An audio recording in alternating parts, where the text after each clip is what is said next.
नमस्कार दोस्तों। इस वीडियो में देखिए अपन लोग मोहन राकेश जी की एक एकांकी जोड़ी गई है अंडे के छिलके, जो कि कक्षा 11 की अंतराल एक छोटी सी पुस्तक है। उसमें 3 अध्याय हैं। उस अंडे के छिलके एकांकी के बारे में पढ़ेंगे। तो सबसे पहले अपन देखते हैं मोहन राकेश जी का लेखक परिचय। तो देखिए मोहन राकेश जी जो हैं उनका जन्म 1925 में अमृतसर यानी पंजाब में हुआ था। कहाँ पर हुआ था? अमृतसर पंजाब में 1925 को हुआ था। हिंदी और संस्कृत से इन्होंने क्या किया था? एमए। ठीक है, इन्होंने हिंदी और संस्कृत से क्या किया? एमए किया। लाहौर है, मुंबई है, दिल्ली है, शिमला, जालंधर, अनेक जगहों पर इन्होंने नौकरियां की। पर मिजाज इनका क्या हुआ था? स्वतंत्र लेखन का ही रहा था, यानी वो बंद करके नौकरी नहीं कर सके थे। अध्यापन भी किया और संपादन भी किया। इन्होंने एक बहुत ही प्रसिद्ध पत्रिका है, एक नई कहानी आंदोलन के दौरान सारिका पत्रिका, इस सारिका पत्रिका का भी इन्होंने संपादन किया। और एक अलग पत्रिका हुआ करती थी नई कहानी, उसका भी संपादन किया। पर खास तौर से इनकी जो प्रतिभा उभर कर सामने आई वो आई सारिका पत्रिका के माध्यम से। मोहन राकेश नई कहानी के महत्वपूर्ण क्या हैं? हस्ताक्षर माने जाते हैं।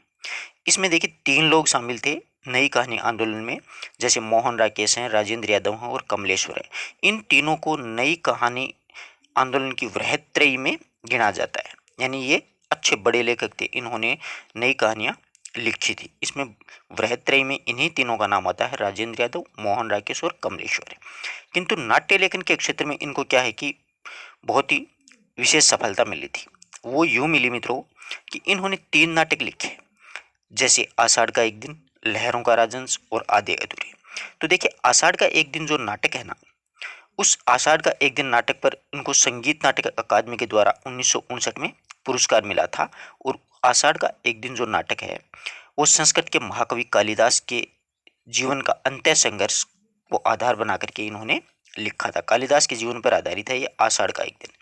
और दूसरा नाटक है लहरों का राजहंस, 1963 में प्रकाशित हुआ, जो कि संस्कृत के एक कवि थे अश्वघोष, उनके शोध रचना नाटक के आधार पर लिखा था लहरों का राजहंस। आधे अधूरे नाटक मध्यम वर्गीय जीवन यानी परिवार की जो समस्याएं होती हैं उन पर चित्रित है। महेंद्र नाथ और सावित्री इसके मुख्य पात्र हैं। पैरों तले की जमीन इनका एक अधूरा नाटक है, जो कि कमलेश्वर के द्वारा पूरा किया गया था। ये इन्होंने प्रसिद्ध नाटक लिखे। परंतु ये आषाढ़ का एक दिन और लहरों का राजहंस बहुत प्रसिद्ध नाटक है इनके। इनके प्रसिद्ध कहानी संग्रह देखिए, इंसान के खंडहर, जानवर, नए बादल, जानवर और जानवर, एक और जिंदगी, फौलाद का आकाश। ये एक और जिंदगी है ना, ये मोहन राकेश की प्रतिनिधि कहानियों में मानी जाती है। मूल रूप से कई आलोचक तो मोहन राकेश की आत्मकथा भी इस कहानी को स्वीकार करते हैं, जो 1952 में प्रकाशित हुई थी। और ये एक और जिंदगी अगर आपको पढ़ना है तो द्वितीय श्रेणी के सिलेबस में जोड़ी गई है और मैंने प्ले लिस्ट में डाल भी रखी है, एक बार पढ़िएगा। वास्तव में मोहन राकेश की जिंदगी किस प्रकार से बीती थी, ये कहानी मतलब बखूबी इस बात को बयां कर रही है। बहुत अच्छी कहानी है, एक बार देखिएगा। फौलाद का आकाश, ये इनके प्रसिद्ध कहानी संग्रह हैं। कहानी अगर देखा जाए तो इनकी कहानियों के नाम अगर शीर्षक बताता हूं तो आपको देखिएगा, जैसे मिस पाल है, आर्द्रा बहुत प्रसिद्ध है, फौलाद का आकाश, मलबे का मालिक। इनकी कहानी है ना मलबे का मालिक, ये कहानी बहुत ही प्रसिद्ध कहानी है। मलबे का मालिक एक्चुअल में क्या है कि मलबे के मालिक में भारत पाक विभाजन की जो कहानी है उस पर लिखी गई है और इस पर हीना नामक एक फिल्म भी बनी है। ठीक है, इसके अलावा एक और जिंदगी, उसकी रोटी, परमात्मा कुत्ता, जानवर और जानवर, मालवी, जख्म, इंसान के खंडहर, आज के साय में, ठहरा हुआ चाकू, वासना के छाया, डॉक्टर, जीनियस, ये इनकी प्रसिद्ध कहानियां हैं। परंतु यहाँ से ही प्रश्न ज्यादातर पुटअप होता है। कहानी संग्रह जो होते हैं ना, उनमें एक कहानी उस उसी संग्रह के शीर्षक के अनुसार एक कहानी भी उसमें डाली जाती है। जैसे इंसान के खंडहर कहानी भी है और दूसरी बात इसमें क्या है, इनका एक कहानी संग्रह भी है। इसी प्रकार जानवर और जानवर, एक और जिंदगी, फौलाद का आकाश। ठीक है, इस प्रकार से आप ध्यान रखिएगा। मलबे के मालिक भी इनकी प्रसिद्ध कहानी है। अब आगे देखिएगा आप लोग, इनके प्रसिद्ध उपन्यास की चर्चा करते हैं अपन। इनके प्रसिद्ध उपन्यास हैं अंधेरे बंद कमरे में, न आने वाला कल, अंतराल, कांपता दरिया, नीली रोशनी की बाहें, ये उपन्यास है। आषाढ़ का एक दिन, लहरों का राजहंस, आधे अधूरे और पैरों तले की ज़मीन मैं आपको बता चुका हूँ। कई बार पूछ लिया जाता है कि मोहन राकेश का कौन सा जो नाटक है वो अधूरा है, तो पैरों तले की ज़मीन। अंडे के छिलके इनके बहुत ही प्रसिद्ध एकांकी है। अपन ये एकांकी आज पढ़ेंगे भी, बहुत आनंद आएगा, अंत तक जुड़े रहिएगा आप। एक इनकी एकांकी है रात बीतने तक और एक है सिपाही की माँ। ये भी इनकी एकांकियाँ हैं। इनका यात्रा वृत्तांत बहुत प्रसिद्ध है, आखिरी चट्टान तक, जो कि आपने पिछली बार शायद पढ़ा भी होगा कक्षा 10 में। बलम बकलम खुद परिवेश, ये इनके निबंध है। हाड़ मास का आदमी, द्वितीय श्रेणी के लिए एक बहुत अच्छा प्रश्न बनता है कि मोहन राकेश की कौन सी रचना बालोपयोगी कहानियों का संग्रहण है। तो ध्यान रखना, हाड़ मास का दरिया, बालोपयोगी कहानियाँ, यानी बच्चों की कहानियाँ होती है ना, वो बालोपयोगी कहानियाँ हाड़ मास का दरिया नाम से है। बहुत ही शानदार कहानी संग्रह है ये। ठीक है, आशा करता हूँ कि यहाँ तक की बात आपको अच्छे से समझ में आएगी। एक एक चीज़ को आप नोट कीजिएगा।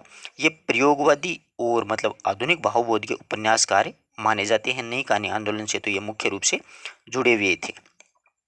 अब कुछ अन्य महत्वपूर्ण बातें, जैसे मोहन राकेश का वास्तविक नाम मदन मोहन गुगलानी। मोहन राकेश नई कहानी आंदोलन के प्रमुख हस्ताक्षर रहे हैं। इनकी पहली कहानी भिक्षु है, जो सरस्वती पत्रिका में 1945 में प्रकाशित हुई। अच्छे कथन है ये। एक और जिंदगी, इनकी प्रतिनिधि कहानी, जो 1952 में प्रकाशित हुई थी। और मोहन राकेश ने कुल 63 कहानियाँ लिखी थी। मलबे का मालिक जो कहानी है वो इस पे हीना नामक एक फिल्म बनी है, जो भारत पाकिस्तान के विभाजन पर आधारित ये कहानी है। और इसके अलावा मोहन राकेश, राजेंद्र यादव और कमलेश्वर को नई कहानी आंदोलन की वृहद त्रयी में गिना जाता है। इनमें से व्याख्याता बढ़ती है ना, उसमें ये पूछे जा सकते हैं, इसलिए आप इसका स्क्रीनशॉट लेकर के आप अपने नोट्सों के रूप में नोट कीजिएगा यार। बहुत अच्छी चीज़ें हैं ये आपके लिए। अब अपन पढ़ेंगे। अब देखिए, अंडे के छिलके, इसमें सीधा सीधा प्रश्न यूं बन जाता है कई बार कि कितने पात्र हैं। अब वहां पर बैठे बैठे परीक्षा में गिनते रहो, 1 2 4 5 6, टोटली 6 हैं। अब बहुत अच्छे से याद होंगे आपको, कभी भूल ही नहीं पाओगे। कैसे हैं देखो, सबसे मुख्य पात्र इसमें रहेगा श्याम। पूरी कहानी का वैसे देखा जाए तो श्याम। राधा जो है वो श्याम की भाभी है। जमुना जो है वो श्याम की माँ है। वीणा भी भाभी है। गोपाल मंझला बाई है। और माधव सबसे बड़ा भाई है। तो यहाँ पर बहुत अच्छे प्रश्न बनते हैं कि इनमें से कौन सा भाई है अंडे के छिलके में जिसकी अभी तक मतलब शादी नहीं हुई है, विवाह नहीं हुआ, श्याम की नहीं हुई है। ठीक है, अब राधा किसकी पत्नी है, यूं भी पूछा जा सकता है। राधा माधव की पत्नी है। वीणा किसकी पत्नी है, गोपाल की पत्नी है। इनकी माँ का क्या नाम है, जमुना माँ का नाम है। वैसे देखा जाए तो कहानी की नायिका अपन इसको बोल सकते हैं, परंतु नायिका की कोई खास भूमिका ये निभाती नहीं है। समझ रहे हो ना मेरी बात। तो इस चीज़ों का थोड़ा सा ध्यान रखना है ना। 6 पात्र हैं, बहुत प्यारी एकांकी है। अंत तक आप मेरे साथ जुड़े रहिएगा। मैं आपको एक एक चीज़ इस तरह से समझाऊंगा, इस प्रकार से बहुत आनंद आएगा आपको। खुद ब खुद वाकई ऐसा महसूस होगा कि हाँ, आज पढ़ने में आनंद आया। हाँ, तो देखिए, पर्दा उठने पर गैलरी का वाला जो दरवाज़ा है वो खुला दिखाई देता है। बाईं ओर के दरवाजे के आगे पर्दा लटक रहा है। इससे ये पता चलता है कि दरवाज़ा खुला है या बंद है। कमरे में कोई नहीं है। शाम सीटी बजाता हुआ गैलरी से आता है और पतलून कमीज के ऊपर से बरसाती पहने हुए है, क्योंकि बारिश का मौसम है।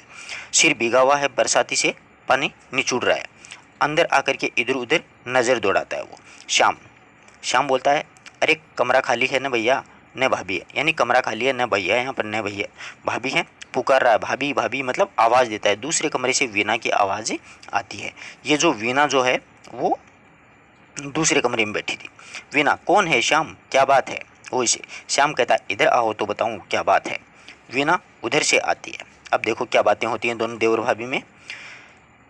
वीणा कहती है, तुम्हें भी आकर इस तरह आवाज़ देने की ज़रूरत पड़ती है कि तू तो सबसे प्यारा लाडला देवर है, तुम्हें क्या ज़रूरत है, इस तरह पुकार रहे हो जैसे किसी पराये घर में आए हो। श्याम, पराया घर तो लगता ही है ना भाभी, तुमने आते ही तो इसका नक्शा तक बदल दिया था इस कमरे का, कि मेरे अंदर पैर रखने तक का हौसला नहीं पड़ता, यानी मैं अंदर पैर ही नहीं रख सकता, क्योंकि तुम आप लोग साफ सफाई बहुत रखते हो। पहले तो इस कमरे की वही हालत हुआ करती थी जो आजकल मेरे कमरे की हुआ करती है।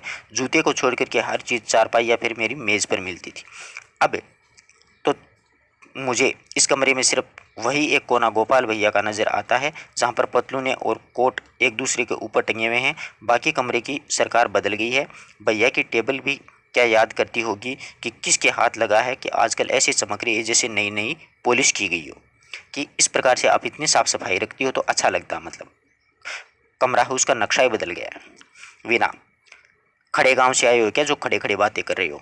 बरसाती बाहर रख दो, सारा कमरा भिगो दोगे, फिर बैठ करके आराम से बात करते रहो, आराम से बात करो। अभी तुम्हारे भैया आते होंगे, मैं तुम्हारे लिए चाय बना देती हूँ। तो यहाँ पर यूँ प्रश्न पूछा जा सकता है कि वीणा जो है वो गोपाल से क्या चीज़ उतारने के लिए कहती है कि पूरा कमरा भिगो दोगे, मतलब बरसाती। समझ रहे हो ना बात को? इस प्रकार से नोट कीजिएगा आप लाइन, बहुत अच्छी पंक्तियाँ आएंगी। शाम, सिर्फ चाय बनाओगी? गलत बात है। ऐसे सुहाने मौसम में सूखी चाय पी जा सकती है? हरगिज नहीं कि भैया चाय तो नहीं पियेंगे, कुछ चटपटा होना चाहिए। उसके सिर पर हाथ रख करके मुंह बाहर की तरफ कर देती है। अब बाहर क्या करती है देखिएगा, वीणा कहती है, ये सुहावना मौसम पहले गैलरी में छोड़ाओ। क्या छोड़ने की बात कर रही है? बरसाती छोड़ने की बात कर रही है, ध्यान रखना। सारा फर्श गीला कर रहे हो, फिर पीछे से खुद ही उसकी बरसाती उतारने लग जाती है। लाओ उतार दो बरसाती, मैं ही बाहर रखाती हूँ।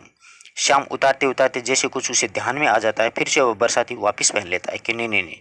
फिर शाम कहता है, भाभी एक बात कहता हूँ। वीणा, क्या बात है? बरसाती तुमने फिर से पहन ली? मैं कहती हूँ तुम तो बस।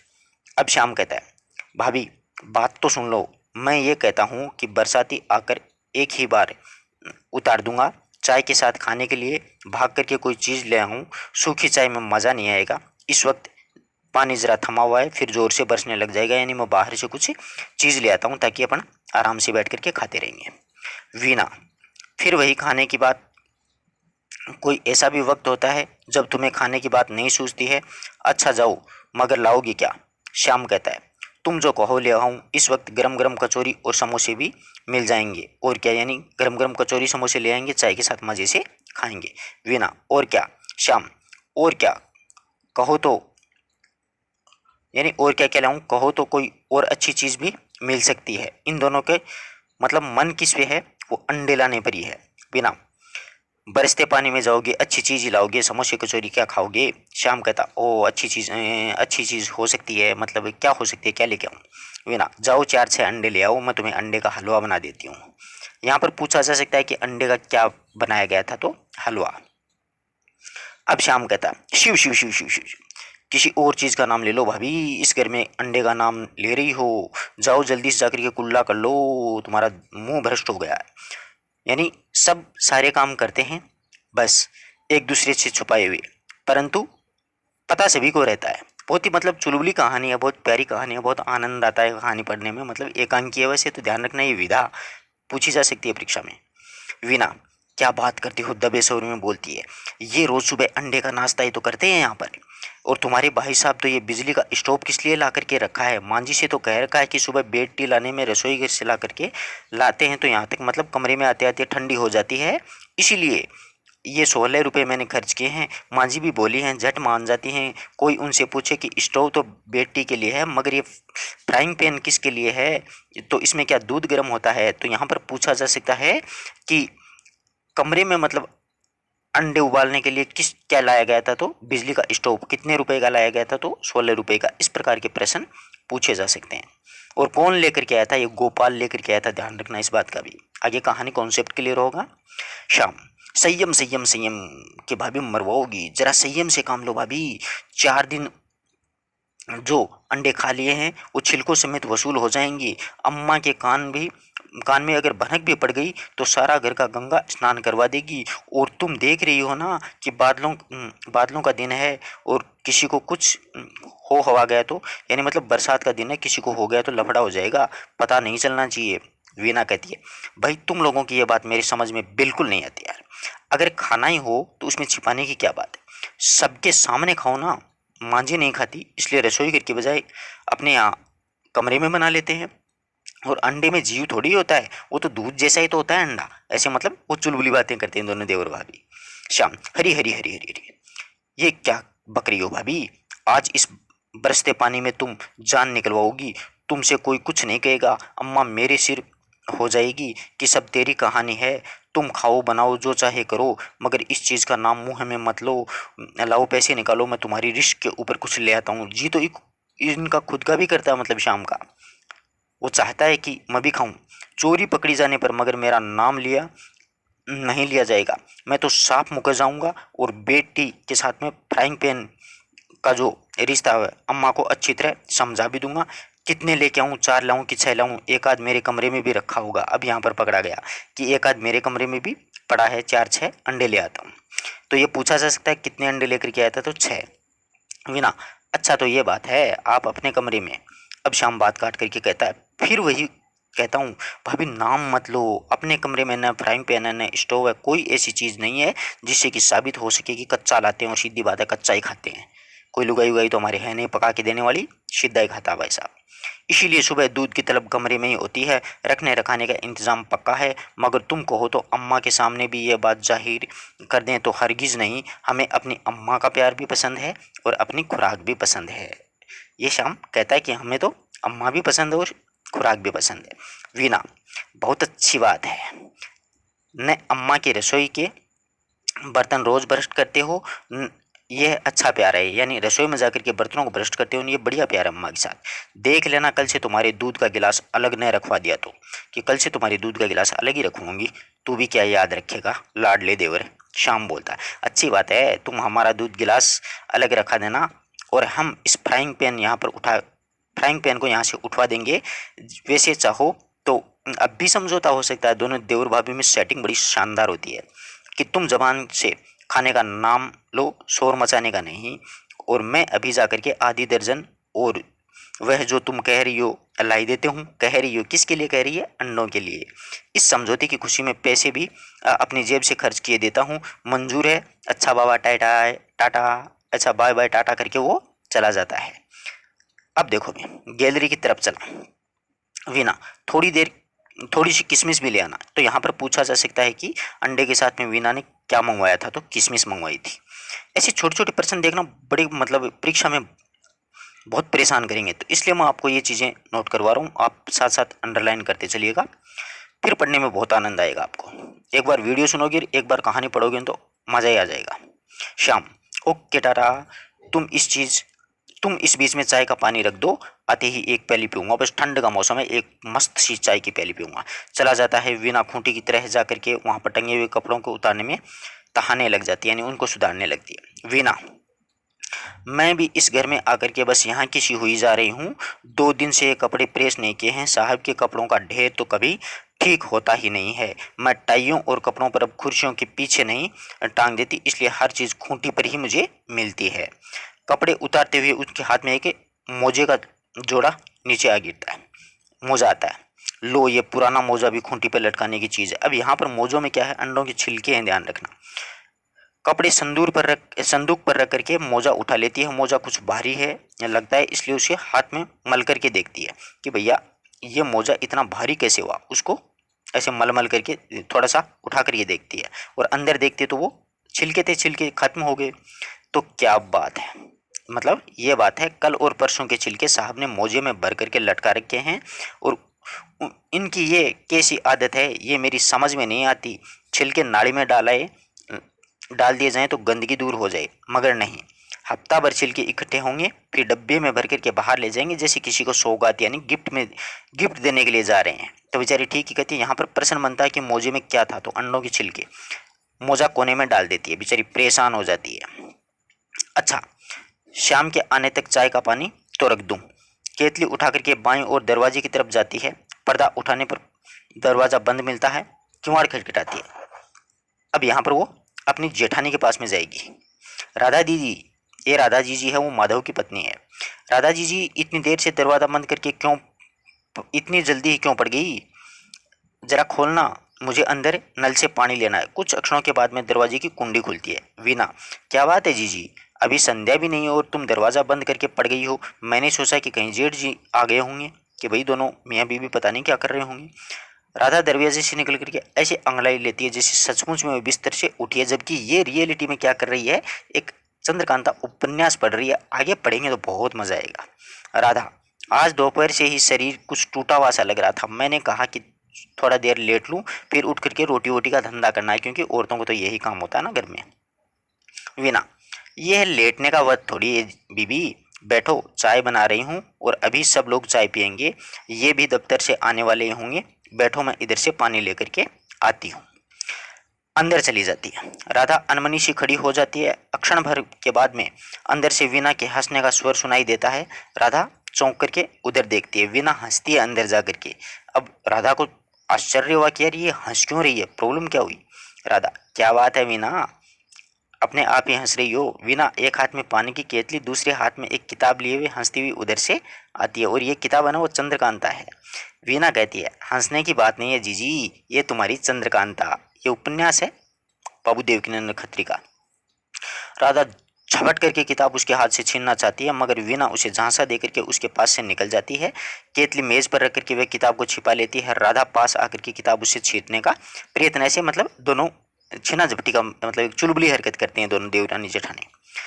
छीना झपटी से नहीं दूंगी जीजी, ऐसे मांग लो तो दे दूंगी, मगर इसमें छिपा करके पढ़ने की क्या बात है। वीणा बोलती है राधा को, क्या छिपा करके पढ़ने की क्या बात है, मैंने तो चंद्रकांता, चंद्रकांता संतति, भूतनाथ ये सब पढ़ रखे हैं, और हम जब हम मिडिल में थे तो स्कूल की लाइब्रेरी से लेकर के पढ़ी थी, और इसमें ऐसा तो कुछ भी नहीं है कि तकिए के नीचे छिपा करके रखा जाए और दरवाज़ा बंद करके पढ़ा जाए। ये है ना चंद्रकांता, चंद्रकांता संतति, भूतनाथ, ये बाबू देवकीनंदन खत्री के उपन्यास हैं। यहाँ पर यह प्रश्न पूछा जा सकता है कि कौन सी मतलब किताब पढ़ रही थी राधा, तो चंद्रकांता पढ़ रही थी। अब वीणा क्या बताती है कि मैंने चंद्रकांता, चंद्रकांता संतति, भूतनाथ ये तो स्कूल में भी, मिडिल स्कूल में ही पढ़ लिए थे लाइब्रेरी से लेकर के, और ये सारे बाबू देवकीनंदन खत्री के तिलिस्मी और अय्यारी उपन्यास हैं। बहुत ही प्यारे उपन्यास में, जीवन में एक बार मौका मिले, जॉब मिल जाए आपको तो आप भी पढ़िएगा, वाकई बहुत अच्छी कहानी है इन उपन्यासों की, बहुत प्यारी कहानी है। अब राधा कहती है, नहीं भैया नहीं, हम माँ जी के सामने ऐसी चीज़ कभी नहीं पढ़ते हैं। देखो सासू का कितना लिहाज रखती हैं ये औरतें, मतलब सासू को सब पता भी है, घर में हर एक को सब कुछ पता है, परंतु सब इतने प्यार से, इतना थोड़ा सा पर्दे के माध्यम से ऐसे सारे कार्य करते हैं। और वो जो आम परिवार में होता रहता है, जैसे अपन सोचते हैं कि अपने माई बाप को पता नहीं होता है, दादा दादी को किस चीज़ का पता नहीं है, बड़ा भाई भाभी को पता नहीं, सबको पता रहता है आप क्या क्या कर रही हो, परंतु वो बस कहते नहीं है। वो बस एक पर्दा, एक लिहाज, एक हया, एक शर्म की वजह से। वही स्थिति है। बहुत ही प्यारी कहानी है एकांकी में। हाँ तो देखिए, माँ जी के आगे वो कुछ नहीं करती है, कोई खराब बात चाहे न हो, मगर माँ जी देखेगी तो क्या सोचेगी कि माँ जी से देखेगी कि एक औरत होकर के तिलिस्मी उपन्यास पढ़ रही है, रामायण नहीं पढ़ रही है, महाभारत नहीं पढ़ रही है, दिन भर बैठ करके ऐसे किस्से ही पढ़ा करती है। और हम पढ़ते भी कहाँ हैं, हमको तो कौशल्या जी ने ज़बरदस्ती दे दी थी तो हम उठा लाए थे। तो यहाँ पर ये अच्छा प्रश्न बनता है कि ये चंद्रकांता उपन्यास राधा किससे लेकर के आई थी, तो ये कौशल्या भाभी से लेकर के आई थी। नहीं, हम तो ऐसी चीज़ कभी नहीं पढ़ते हैं, घर के काम धंधे में फुर्सत लगे तब ना। तो मैंने तो कुछ पढ़े भी हैं, और हमारे पास अपने गुटका रामायण रखी है। तो यहाँ पर यह प्रश्न भी पूछा जा सकता है कि राधा के पास किसकी गुटका है, तो रामायण की गुटका। कभी कभी उसमें ही थोड़ा बहुत बाँच लेते हैं। तुम जानो इस घर में ऐसे, ये सब पढ़ेंगे तो जान ही निकाल दी जाएगी। यह तो कौशल्या भाभी हमारे पीछे ही पड़ गई कि जरूर पढ़ो, नहीं तो, यानी कौशल्या भाभी जो है उसने राधा को ये जबरदस्ती दे दिया, मतलब बात को टाल रही है, और बाकी जबरदस्ती कोई नहीं करता। ये मतलब बहुत प्यारी कहानी है इस उपन्यास की। वीणा, ये तो मैं भी कहती हूँ जीजी कि जरूर पढ़ो, बहुत ही इंटरेस्टिंग किताब है। जरा बचकाना टेस्ट की ज़रूरत भी तो है, मगर अब बचकाना टेस्ट का मतलब, अब राधा चिढ़ जाती है। हाँ भाई, ये तुम्हारी तरह पढ़े लिखे तो हम हैं नहीं। मीना, मेरा मतलब ये थोड़ी है जीजी, मेरा मतलब तो ये है कि तुम रामायण महाभारत पढ़ने वाली हो, और तुम्हें यह किताब जरा बचकाना टेस्ट मालूम होगी, यानी रामायण महाभारत पढ़ेगा ना उसको बचकाना हरकत लगेगी, और इस मतलब चंद्रकांत उपन्यास से इसकी कहानी को रामायण से जोड़ेगी, देखना किस प्रकार से जोड़ेगी। राधा, वह बात तो है, मगर सच कहें विना, तो इसमें भी तो सूरवीरता की कहानी है चंद्रकांता में। जैसे भगवान श्री राम है, उन्होंने सीता के लिए वन वन मारे मारे फिरते रहे, और उसी तरह चंद्रकांता का मुख्य नायक है ना वो वीरेंद्र, वो चंद्रकांता के लिए तिलिस्मी के अंदर घूमते फिरते रहते हैं। जैसे भगवान श्री राम डोले डोले घूम रहे थे, वन वन घूम रहे थे, मारे मारे फिर रहे थे सीता के लिए, ठीक इसी प्रकार मोर वीरेंद्र हैं, वो भी अपनी प्रियसी चंद्रकांता के लिए ऐसे तिलिस्म में के अंदर घूमते फिरते हैं, यूं ना हंसती हुई। और जिस तरह भगवान राम का समुद्र लांघर के सीता का उद्धार भी तो करते हैं, ठीक उसी तरह कुंवर वीरेंद्र सिंह ये तिलिस्मी को तोड़ करके चंद्रकांता का उद्धार करते हैं। और तिलिस्मी तोड़ना मतलब समुद्र लागने से ज्यादा मुश्किल है। तो यहाँ पर पूछा जा सकता है कि चंद्रकांता उपन्यास का नायक कौन है। ध्यान रखना वीरेंद्र, अच्छा प्रश्न बनता है, शानदार प्रश्न बनता है, उस समय दिमाग नहीं चलेगा एग्जाम में। राधा उत्सुकता पूर्वक है, अच्छा एक बात तो बताओ वीना, तुमने तो सारी किताब पढ़ी है, अंत में जाकर के वन कन्या का क्या होता है। एक वन कन्या और होती है इसमें, जैसे कुंवर वीरेंद्र, चंद्रकांता और वन कन्या, और कुंवर वीरेंद्र सिंह के साथ में तो ब्याह हो जाता है क्या वन कन्या का, या कि नहीं होता है? मेरा दिल तो कहता है कि हो जाता है। अब दोनों इसी बात में उलझी रहती हैं। वीणा, हाँ जरूर हो जाता है। राधा, और चंद्रकांता के साथ भी हो जाता है। वीणा, हाँ उसके साथ भी हो जाता है। राधा, दोनों के साथ हो ही जाता है। वीणा, हाँ भी और नहीं भी। राधा, हाँ भी और नहीं भी, ये कैसे हो सकता है कि दोनों के साथ या तो हुआ है या नहीं हुआ, बताओ तो सही। अब वीणा समझाएगी इसको। यही अगर बता दिया तो पढ़ना क्या हुआ, यानी कहानी का कॉन्सेप्ट अगर तुम्हें बता दिया तो फिर पढ़ने में क्या इंटरेस्ट आएगा, क्या आनंद आएगा आपको। जब पढ़ लोगी तो अपने आप ये पता चल जाएगा। किताब देती हुई ये किताब ले लो, मगर अभी मैं दरवाज़ा बंद करके नहीं पढ़ने दूंगी। रात को जब सब लोग सो जाएंगे तो मोमबत्ती जला करके पढ़ना। तो यहाँ पर प्रश्न ये भी पूछा जा सकता है कि राधा रात को जब सब सो जाते थे तो राधा मोमबत्ती जला करके कौन सी किताब पढ़ा करती थी? तो चंद्रकांता। मैं भी कई दिनों से यही सोच रही थी कि रात को तुम मोमबत्ती जला करके क्या करती हो। अभी यहाँ बैठो कि रात को मोमबत्ती जला करके क्या करती हो। यहाँ पर बैठा लेती है अपने पास में, उसे बाहें पकड़ करके पलंग पर बैठा देती है वीणा, और दी हुई किताब उसके हाथ में देकर के पलंग पर फेंक देती है कि चलो चाय वाय पीने के बाद में पढ़ती रहना। राधा, अच्छा वीणा, ये बाबाजी महाराज कौन है? वीणा, कौन से बाबाजी महाराज? राधा कहती है, जो वीरेंद्र सिंह को आत्महत्या करने से रोकते हैं। वीणा, तुम अभी तक उसी दुनिया में घूम रही हो जीजी, अब थोड़ी देर के लिए इस तिलिस्म में जो दुनिया है उससे बाहर निकलो यार, कुछ अपनी बात करते हैं। केतली स्टोव पर रख करके स्विच ऑन कर देती है। बाहर से गोपाल आता है, वर्षा की फुहार और कपड़े जरा भीग रहे हैं। तो ये गोपाल है, वो वीणा का पति है। गोपाल, वाह, आज केतली पहले ही रखी गई है, बहुत सही अंदाज है वक्त का कि भाई बरसात भी हो रही है और चाय की केतली रखी गई है, मज़ा आ जाएगा। वीणा, इस गलतफहमी में मत रहिएगा जी, आपके लिए चाय का पानी रखा गया है। ये केतली शाम के लिए रखी गई है, आप आ गए हैं इसलिए एक प्याली आपको भी मिल जाएगी कि ज़्यादा टेंशन लेने की आवश्यकता नहीं है। ये प्याली शाम, ये जो चाय का पानी है वो शाम के लिए रखा गया है। क्या बात है, आजकल तो शाम पर बहुत मेहरबानी हो रही है भाभी की। बिना, जीजी बैठी है, ये तो तुमसे ज़्यादा जानती होंगी। गोपाल, देखो हमारी भाभी के लिए कुछ मत कहना, हमारी भाभी देवी के समान, देवी की प्रतिमा है, देवी का समान है, तुम्हारी तरह नहीं है। तुम तो दिन भर बैठी अंट संट और लवर्स पढ़ती रहती हो, और भाभी पढ़ती है रामायण महाभारत। अब सब घर वालों को ये लगता है कि भाभी रामायण महाभारत पढ़ती है। अब देखो चुलबुली हरकत होती है, प्यारी हरकतें होती है, वीणा मजे लेती है शरारत के लहजे से। सच में रामायण महाभारत पढ़ती है? गोपाल, सच नहीं तो क्यों? क्यों भाभी बताओ ना। राधा बेचारी पकड़ी गई चोरी, शिक्षानी सी, भाई हम कुछ नहीं पढ़ते हैं, हमें दिन भर में काम में भी फुर्सत मिलती है नहीं मिलती है, जो पढ़ें पढ़ाएं, कभी कोई 10 मिनट मिल गए तो चार अक्षर बाँच लेते हैं, कि हमें तो कुछ पढ़ने का टाइम ही नहीं मिल पाता है। गोपाल, वक्त नहीं मिले तो और बातें देखो, पर पढ़ने के लिए तुमने जो गुटका रामायण रख तो छोड़ी है, मन में भावना होनी चाहिए कि आपके मन में भगवान की श्रद्धा है, उस उनके प्रति आदर है। वीणा, आज जीजी की गुटका रामायण मैं इधर उठा लाई हूँ, जीजी तो लाने ही नहीं देती थी। अभी अभी आपके आने से पहले मैंने उसको समुद्र लंघन की कथा सुना रही थी। अच्छी कहानी है ना समुद्र लंघन, वीरेंद्र सिंह वाली वो कहानी, मतलब थोड़ा सा व्यंग्य कर रही है वीणा। गोपाल, ये तो बहुत अच्छी बात है, तुमने बीए पास तो किया, मगर जो विद्या तुम्हें भाभी से मिल सकती है वह स्कूल कॉलेजों में नहीं मिल सकती, वो स्कूल कॉलेजों में नहीं पढ़ाई जाती। क्यों भाभी? कि भाभी है ना, वो आपको रामायण महाभारत की कहानियाँ सुनाएगी।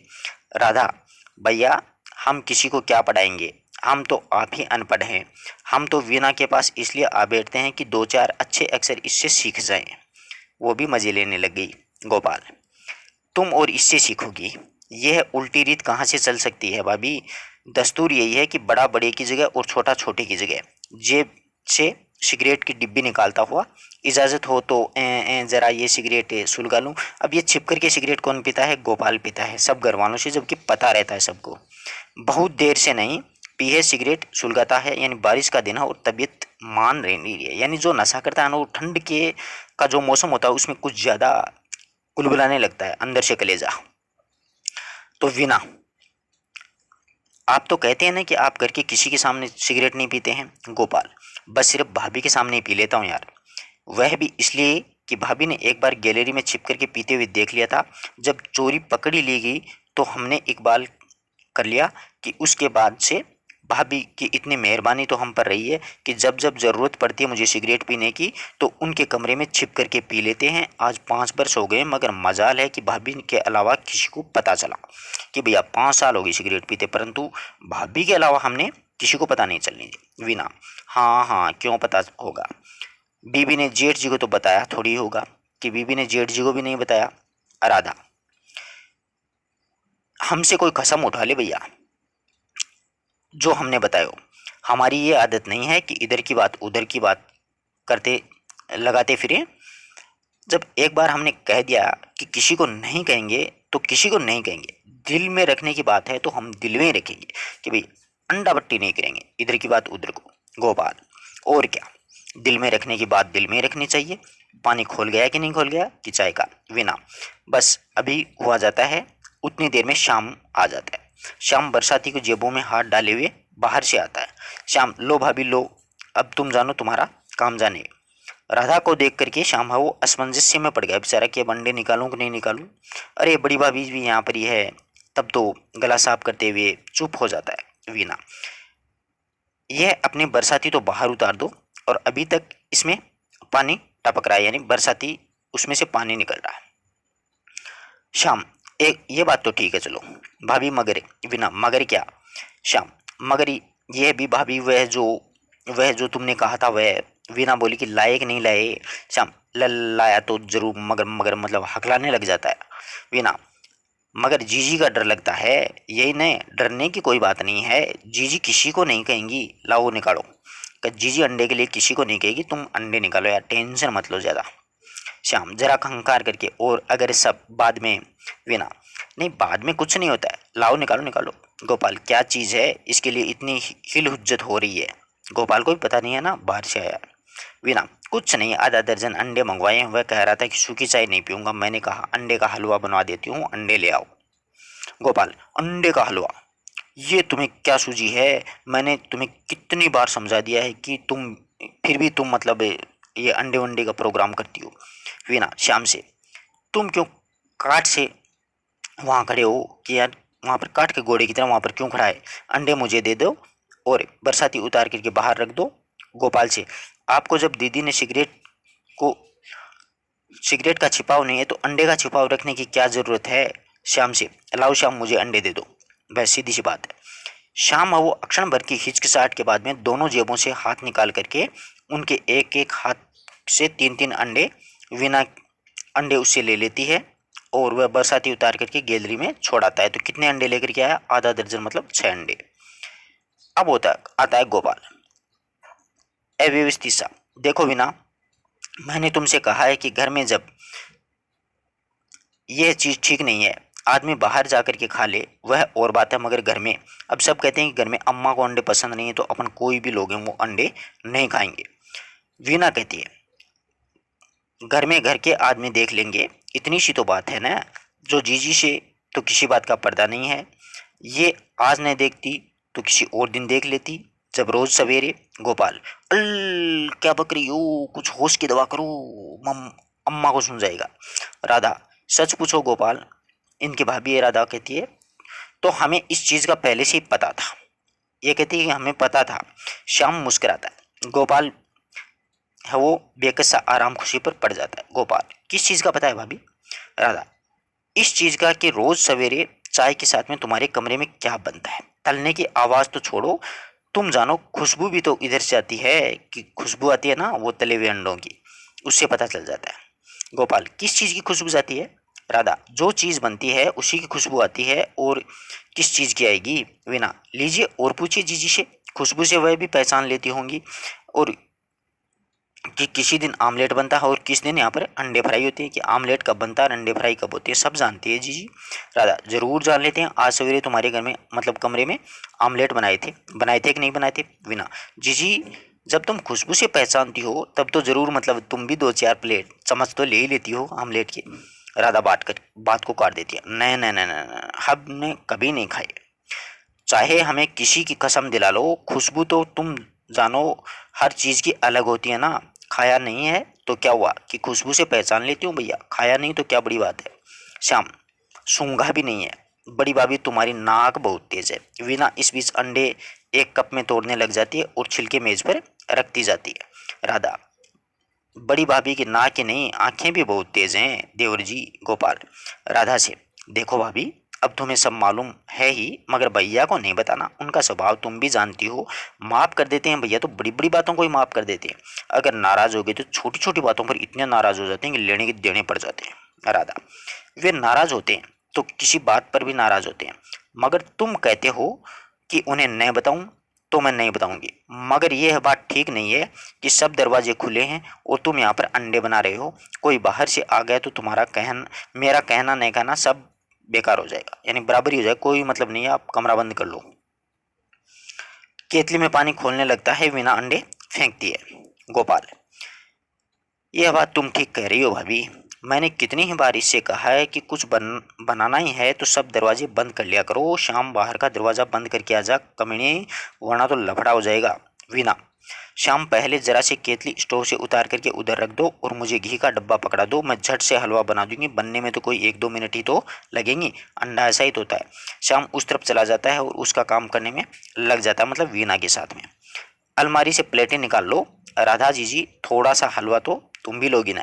फ्राइंग पैन स्टोव पर रख करके उसमें घी डालती है। राधा अनमने स्वर से, भैया हमने कह दिया कि हम नहीं खाया हमने कभी, और नहीं कभी खा सकते हैं, पास बैठे हैं इसलिए चाय की एक प्याली जरूर ले लेंगे, वरना कोई मतलब आपके अंडे का हलवा खाना जरूरी थोड़ी है।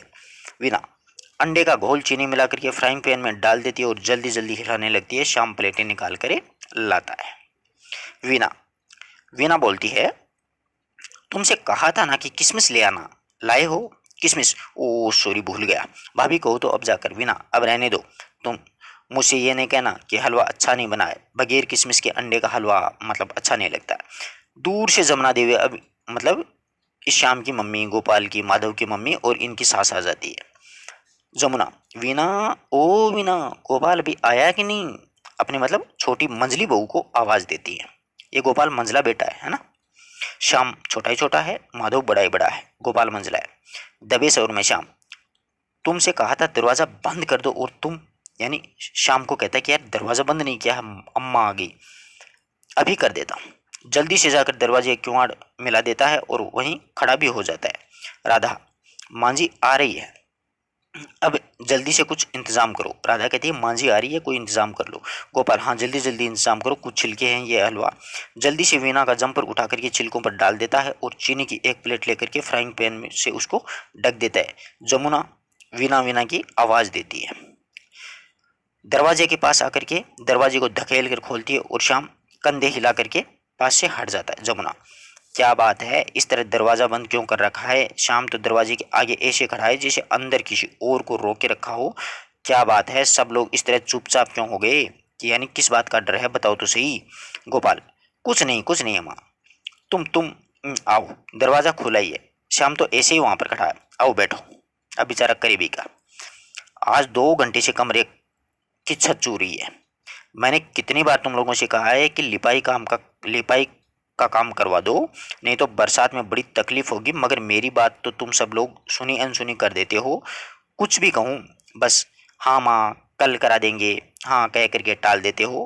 अब देखो चल करके कैसी हर चीज़ भीग रही है, क्या क्या बात है, सब लोग गुमसुम क्यों हो, यानी गुमसुम क्यों हो गए हो आप लोग?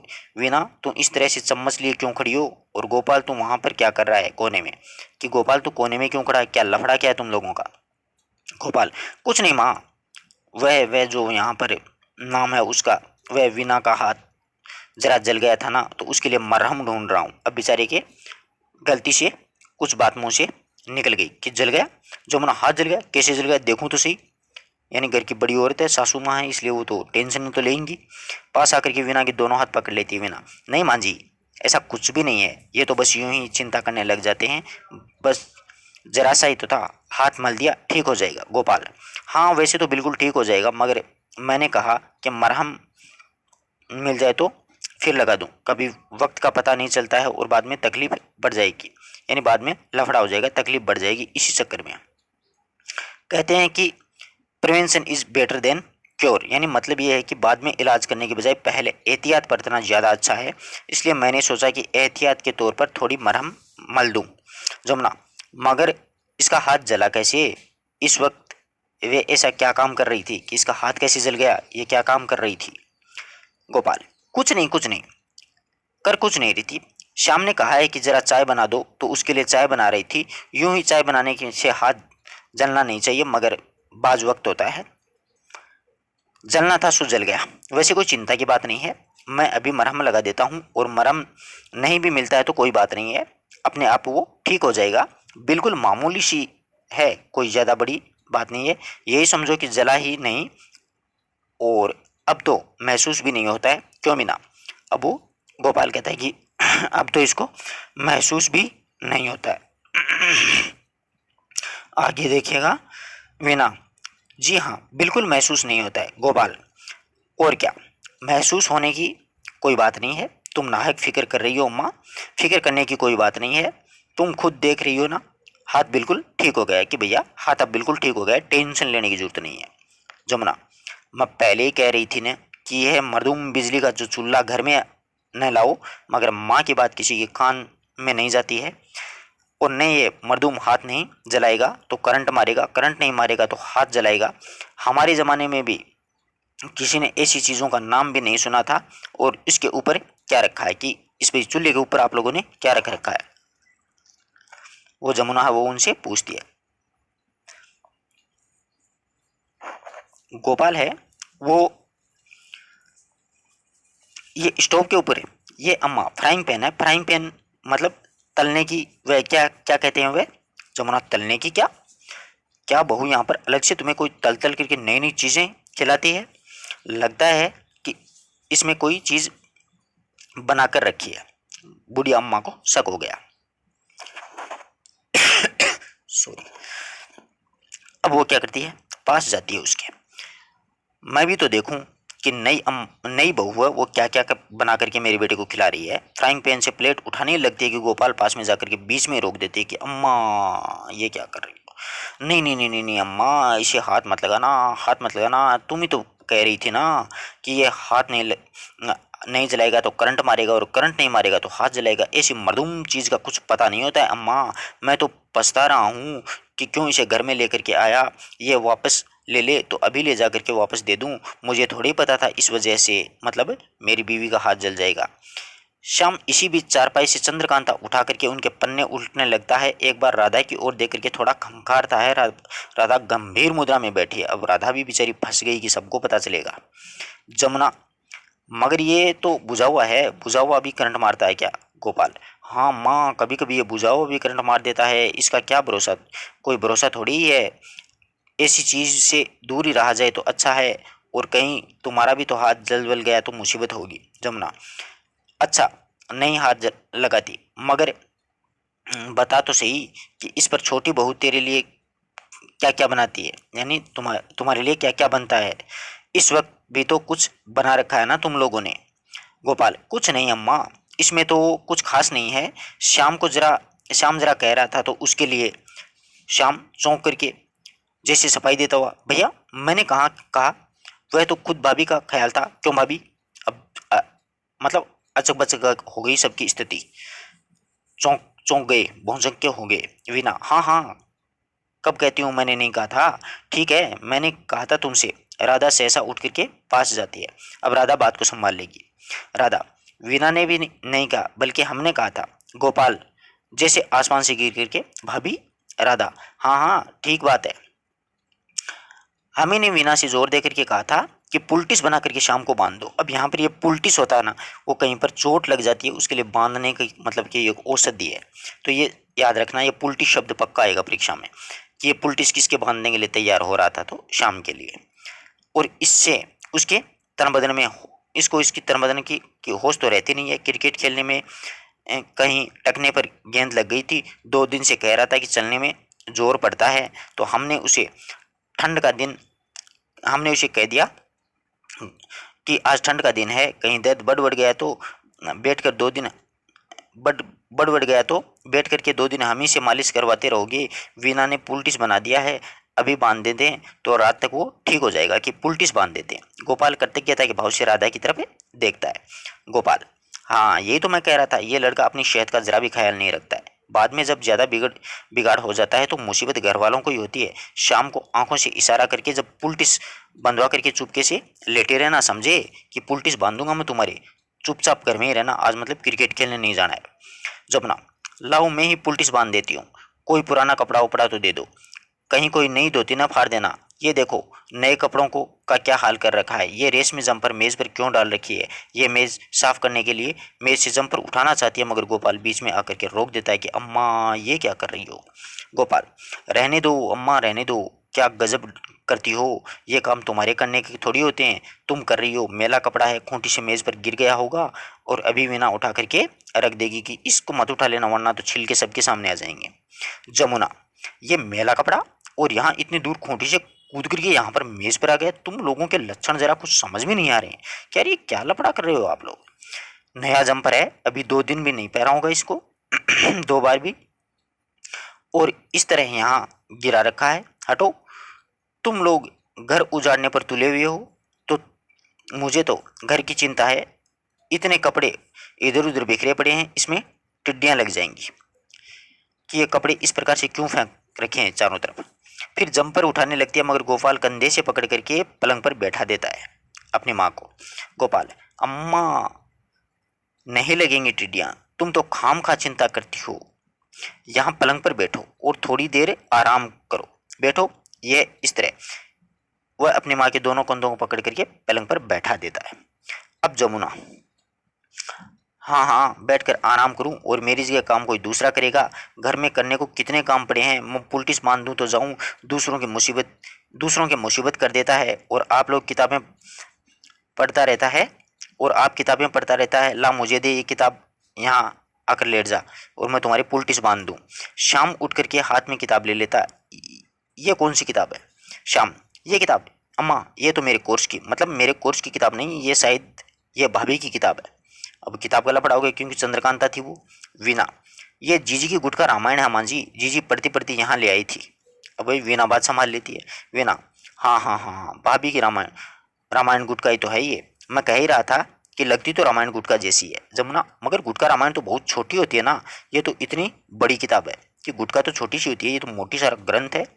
श्याम, हाँ अम्मा पहले ये छोटी थी, अब ये मेरा मतलब है कि अम्मा की इसका पहला एडिशन छोटा था, मगर जो नया एडिशन आया है वो पहले से बड़ा है और इसके साइज़ भी बदलते रहते हैं, ये कोई ख़ास बात नहीं है। चलो अम्मा तुम्हें बहुत काम है, मैं तुम्हें तुम्हारे कमरे में पहुंचा देता हूँ, गैलरी में अंधेरा है, कहीं पैर उल्टा सुल्टा पड़ गया तो मुसीबत हो जाएगी।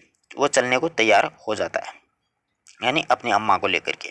जमुना, पाँव मेरा उल्टा पड़ेगा या तेरा जिसे चोट लगी है, मैं कह रही हूँ लेट जा, वह मुझे कमरे में छोड़ने जाएगा कि तू लेट जा मैं तुम्हें पुलटिस बांध दूँ। शाम, अरे हाँ मेरे तो पाँव में चोट लगी है ना, मैं तो ये बात भूल ही गया था, मैं भाभी से पुलटिस बंधवाता हूँ, गोपाल भैया तुम्हें छोड़ आते। गोपाल, हाँ अम्मा चलो छोड़ आता हूँ। जमुना, मगर मैं कहती हूँ कि मैं तो इसे पुलिस बांध देती हूँ। गोपाल, इसकी चिंता तुम मत करो अम्मा, वीणा बहुत अच्छी तरह से बांध देगी। आओ मेरा हाथ पकड़ करके साथ साथ आओ, गैलरी में वाकई बहुत अंधेरा है। अब अपनी माँ की वो बाहें पकड़ करके उसके साथ चलता है और उसके बाहर निकलते ही शाम फ्राइंग पैन पर झपट पड़ता है। अब उसको तो अंडे खाने की तलब लगी थी ना। श्याम, भाभी मैं जरा जल्दी में पुलटिस निकल लूँ, अगर बड़े भैया आ गए तो कहीं सचमुच में टकने पर न बांधना पड़ेगी, मजबूरी में टकने पर बांधना पड़ेगा बड़े भैया आ गए तो। वीणा, ठहरो जरा सब्र करो, सब्र से काम लो, उन्हें भी आने दो कि भाई गोपाल को भी आने दो। शाम, गलत बात, चम्मच भर भर करके हलवा मुंह में डालने लगता है। भाभी सच कहता हूँ बगैर किशमिश के भी इतना मज़ेदार बना है, इतना मज़ेदार कि जितनी तारीफ करूँ वो थोड़ी थोड़ी है। गोपाल घबराया हुआ सच जल्दी जल्दी आता है। गोपाल, इस पुलटिस को जल्दी से इधर उधर करो, भैया आ रहे हैं। अब भैया आ गया। शाम, पुलटिस की तो आप चिंता भी मत करो, इसे तो मैं अभी साफ किए देता हूँ, आप छिलकों का इंतजाम करिए। जल्दी जल्दी खाता है और शाम आओ जंपर उठा करके वीणा को दे देता है। गोपाल, जंपर उठा करके, गोपाल इस जंपर को इधर रखो और इन छिलकों को इन्हें तुम जल्दी से मेरे किसी मोजे में डाल दो, बस सीधी बात है, मोजों में डाल दो। वीणा, मगर आपके सब मोजे तो पहले से ही पुरानी छिलकों से भरे हुए हैं। गोपाल छिलके मेज से उठा लेता है और अपने हाथों में लिए हुए इधर उधर एस्पंजिसे में घूमता रहता है, देखता है कुछ मिलता है क्या उसको। गोपाल, तो और किस चीज़ में डालूं, मेरा कोट ही ले ले आओ या फिर जल्दी से मेरे कोट की जेब में भर दो। सहसा माधव गैलरी से अंदर आ जाता है। ये बड़ा बेटा है जमुना का और इनका बड़ा भाई भी है। माधव, क्यों भाई, क्या भर रहे हो कोट की जेबों में? कोई मेरे न देखने की चीज तो नहीं है ना? गोपाल हत्ताश भाव से, आइए आइए आइए भैया, आइए आइए, मैं यूं ही जरा कुछ लोगों से मजाक कर रहा था। माधव, जरा मजाक कर रहे थे कि छिलके तुम्हारी जेब में छिपा दिए जाएं। हंसता हुआ स्टोव की तरफ जाता है। गोपाल, जी हाँ जी, नहीं मजाक नहीं, मतलब मेरा मतलब ये है कि। माधव, तुम्हारा मतलब मैं समझता हूँ। और तुम क्या खा करके मुंह पूछ रहे हो श्याम बाबू, यानी आपने क्या खाया है?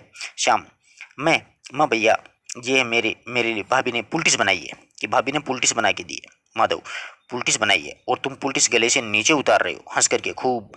आजकल पुलटिस खाने के काम में भी आने लगी है। भला ये तो बताओ कि किस चीज़ की पुलटिस है, किस चीज़ के छिलके हैं, उसी की या मतलब माधव को सब पता होता है। श्याम बिल्कुल घबरा करके, श्याम भैया थी तो वह पुलटी शिप, मगर जल्दी जल्दी, मेरा मतलब है कि मैंने जल्दी जल्दी में मतलब खा लिया।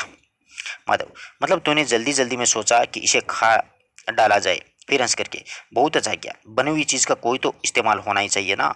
और तुम गोपाल, तुम जो छिलके जेबों में क्यों भरते, रोज जेबों में क्यों भरते हो? बाहर जा करके नाली में डालाया करो, डाल दो। और डिब्बे में भर करके बाहर ले जाने की मतलब कोई ज़रूरत नहीं है कि तुम रोज़ जो डिब्बे में भरकर ले जाते हो ना, उसका कोई मतलब नहीं है, कोई ज़रूरत नहीं है। गोपाल, मगर भैया, माधव, भैया सब जानते हैं राजा, वे ये भी जानते हैं कि तुम्हारे बाएं हाथ की उंगलियां किस तरह से पीली हुई है, मतलब सिगरेट पीता है गोपाल, इसलिए उंगलियां पीली हो गई। व्यंग्य किया ना यहाँ पर माधव ने। ये भी जानते हैं कि श्याम बाबू का दूध कमरे में क्यों जाता है, और ये भी जानते हैं कि सो जाने के बाद बीवी के द्वारा मोमबत्ती जला करके कौन सी किताब पढ़ी जाती है। चंद्रकांता मोमबत्ती जला करके पढ़ती थी ना राधा, वो है राधा माधव की पत्नी है, ध्यान रखना। सबके मुंह से आश्चर्य तरह तरह के शब्द निकलते हैं। माधव हंसता है। गोपाल, भैया आप सब, अब आपसे छिपाना ही क्या है, आप तो सब कुछ जानते हैं, मगर देखिए अम्मा से नहीं कहिएगा, अम्मा को पता चल गया तो बस किसी की खैर नहीं है, कि अब अम्मा को मत कहना। माधव, अम्मा से न कहूँ हंसकर, तुम समझते हो कि अम्मा को ये सब नहीं जानती है? श्याम और गोपाल, अम्मा जानती है? सबको लफड़ा हो गया। माधव, क्यों नहीं जानती अम्मा, तो शायद मेरी वे भी बातें जानती है जो मैं समझता हूँ कि वे नहीं जानती। हंस करके, आज से छिलके नाली में डाल दिया करो, और उसके लिए डिब्बा रखने की कोई ज़रूरत नहीं है। जहाँ तक अम्मा का सवाल है, अम्मा उन्हें नाली में पड़े हुए भी नहीं देखेगी। हल्की हल्की हंसी हंसता रहता है वो। आशा करता हूँ कि ये आपको पूरी एकांकी आराम से समझ में आएगी। यानी मतलब घर के सब लोगों को पता होता है, बच्चे लोग जो होते हैं वो बुजुर्गों से पर्दा करते हैं और करते हैं, जैसे सिगरेट बीड़ी वगैरह वगैरह, मोबाइल वगैरह आजकल के जो ज़माने में स्टूडेंट्स रखते हैं, वो कई स्टूडेंट तो ये सोचते हैं घर वालों को पता भी नहीं है इन चीज़ों का, जबकि सबको पता रहता है। ठीक है ना? ये एकांकी है, किस प्रकार से प्रश्न बनने हैं वो भी मैंने आपको बतलाए हैं। आशा करता हूँ पूरी जो एकांकी आराम से समझ में आएगी और आनंद भी आया होगा पूरा वीडियो सुनने में। धन्यवाद दोस्तों, इसको शेयर ज़रूर करना। मिलते हैं एक नई वीडियो नए टॉपिक के साथ। धन्यवाद।